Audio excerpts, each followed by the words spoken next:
ఆరంభంలో కొంత ఆచితూచి వ్యవహరించిన ఆర్కే రోజా మళ్ళీ గాడిలో పడ్డారు.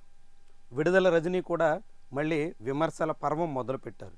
అంబటి రాంబాబు లాంటి వాళ్ళు ఆగకుండా కొనసాగుతున్నారు. కాకాని గోవర్ధన్ రెడ్డి కొన్నాళ్ళు అజ్ఞాతంలో ఉండి జైలుకి వెళ్ళి వచ్చిన తర్వాత మళ్ళీ ఎదురుదాడికి దిగుతున్నారు. చివరకు పిన్నెల్లి రామకృష్ణారెడ్డి లాంటి వాళ్ళు కూడా మాచర్లలో అడుగు పెట్టేశారు. మళ్ళీ అక్కడ తన బ్యాటింగ్ ప్రారంభించే ప్రయత్నంలో ఉన్నారు. ఇట్లా ఒక్కొక్క నాయకుడు ఎన్నికల్లో ఘోర పరాభవం తర్వాత కొంత గడ్డు పరిస్థితిని ఎదుర్కొన్నప్పటికీ తిరిగి మళ్ళీ పట్టాలు ఎక్కుతున్నారు. కానీ కొడాలి నాని మాత్రం ఇప్పటికీ గుడివాడలో తన కార్యకలాపాలను ప్రారంభించిన ఆనవాళ్లు కనిపించట్లేదు. పక్కనే గన్నవరం అసెంబ్లీ నియోజకవర్గంలో వల్లభనేని వంశీ కూడా అడుగుపెట్టారు. అనుచరులతో మాట్లాడుతున్నారు. తిరిగి మళ్ళీ రాజకీయ కార్యాచరణ వైపు అడుగులేస్తున్నారు. పార్టీని తిరిగి పట్టాలెక్కిచ్చే ప్రయత్నంలో ఉన్నారు. వల్లభనేని వంశీ కూడా జైలుకి వెళ్ళి వచ్చిన తర్వాత కొన్నాళ్ళు వివిధ కారణాలతో ఆచితూచి అడుగులేసినా ఇప్పుడు మళ్ళీ పార్టీ పునర్నిర్మాణం వైపు తిరిగి మళ్ళీ పాగా వేయాలనేటువంటి దిశలో ప్రయత్నాలు ముమ్మరం చేశారు. కానీ కొడాలి నాని మాత్రం ఏడాదిన్నర గడిచిన తర్వాత కూడా ఇంకా గుడివాడలో తన కార్యకలాపాలకి ఆరంగేట్రం కూడా చేయట్లేదు. ఏంటి ఆయన ఇంకా కేసులు, జైళ్ళు ఇలాంటి భయంతోనే ఉన్నారా? రెడ్ బుక్ ఆయన్ని ఇంకా కలవరపడుస్తుందా? ఇలాంటి ప్రశ్నలు కూడా ఉదయిస్తున్నాయి. గుడివాడలో ఇప్పటికే ప్రజల్లో కొడాలి నాని పాలన కాలంలోనే కొంత ప్రయోజనం దక్కింది అనే మాట వినిపిస్తోంది. ఆఖరికి ఎమ్మెల్యే వెనిగండ్ల రాముని నిలదీసేటంత వరకు వచ్చేసింది.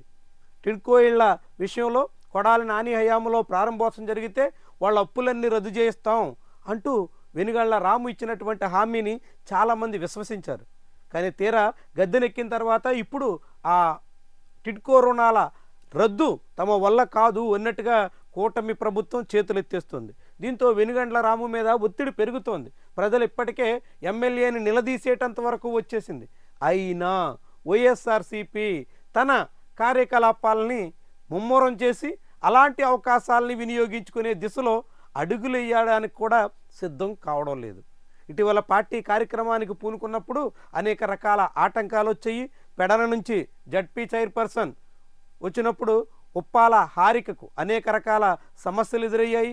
ఇలాంటి తరుణంలోనే ఇంకా కొద్ది కాలం పాటు వేచి చూడాలనేటువంటి ధోరణిలో వైఎస్ఆర్సీపీ ఉందా అనే సందేహం కలుగుతుంది. కారణాలు ఏమైనా కొడాలి నాని మాత్రం గుడివాడలో పూర్తిగా తన పొలిటికల్ యాక్టివిటీని ప్రారంభించిన దాఖలాలు లేవు. కేసులు, ఇతర వ్యవహారాల నిమిత్తం అప్పుడప్పుడు నియోజకవర్గానికి వస్తూ కొంతమంది కావలసినటువంటి వాళ్ళని కలుస్తూ తన ఉనికిని అక్కడ చాటుకునే ప్రయత్నం కొంత చేస్తున్నప్పటికీ వైఎస్ఆర్సీపీ ఇంకా గుడివాడలో మాత్రం గాడిన పడలేదు. ఆఖరికి కొడాలి నాని కూడా కీలకమైనటువంటి పార్టీ సమావేశాలకు సైతం దూరంగా ఉంటున్నారు. పార్టీ విస్తృత సమావేశాల సందర్భంలో కూడా ఆయన ముఖం చాటేస్తున్నారు. అంటే ఇంకా రాజకీయ కార్యాచరణకు పూనుకోలేదు అనే సంకేతాన్ని ఆయన పంపించే దిశలో ఉన్నారు. తద్వారా కూటమి ప్రభుత్వం తన మీద దూకుడుగా సాగకుండా వేచి చూసే ధోరణిలోనే ఉంచేలా ఆయన వ్యవహారం కనిపిస్తుంది అన్నది చాలామంది చెప్తున్న మాట. కారణం ఏమైనా కొడాలి నాని తీసుకుంటున్నటువంటి నిర్ణయం గుడివాడ వైఎస్ఆర్సీపీ శ్రేణులకు మాత్రం మింగుడు పడడం లేదు. ఆరంభంలో 6 నెలల పాటు వెయిట్ చేశారు. ఏడాది పైగా కొంత అటు ఇటుగా గడిపారు అనుకున్న అర్థం ఉంది. కానీ ఏడాదిన్నర తర్వాత కూడా ఆయన పార్టీ కార్యాచరణకు పూనుకోకపోవడం, పార్టీ కార్యక్రమాల్లో ఆయన ప్రత్యక్ష పాత్ర లేకపోవడం, వీటన్నింటి మీద అనేక మంది అనుమానాలు వ్యక్తం చేస్తున్నారు. గతంలో తెలుగుదేశం పార్టీ వాటమి తర్వాత కూడా ఏదో ఒక పేరుతో అక్కడ కార్యాచరణకు పూనుకుందని నియోజకవర్గంలో జనాలకి కనిపిస్తూ ఉండేదని, ఇప్పుడు వైఎస్ఆర్సీపీ అందుకు భిన్నంగా సాగుతుందని ఆ నియోజకవర్గంలో వైఎస్ఆర్సీపీ శ్రేణులు కొంత కలవర పడుతున్నాయి. మరి కొడాలి నాని ఎప్పుడు తిరిగి మళ్ళీ తన వ్యవహారాలు చక్కదిద్దుకుంటారు, తను తిరిగి మళ్ళీ రీయాక్టివేట్ అవుతారు అన్నది గుడివాడలో వైఎస్ఆర్సీపీ భౌతవ్యాన్ని తేల్చే విషయంగా భావించాల్సి ఉంటుంది.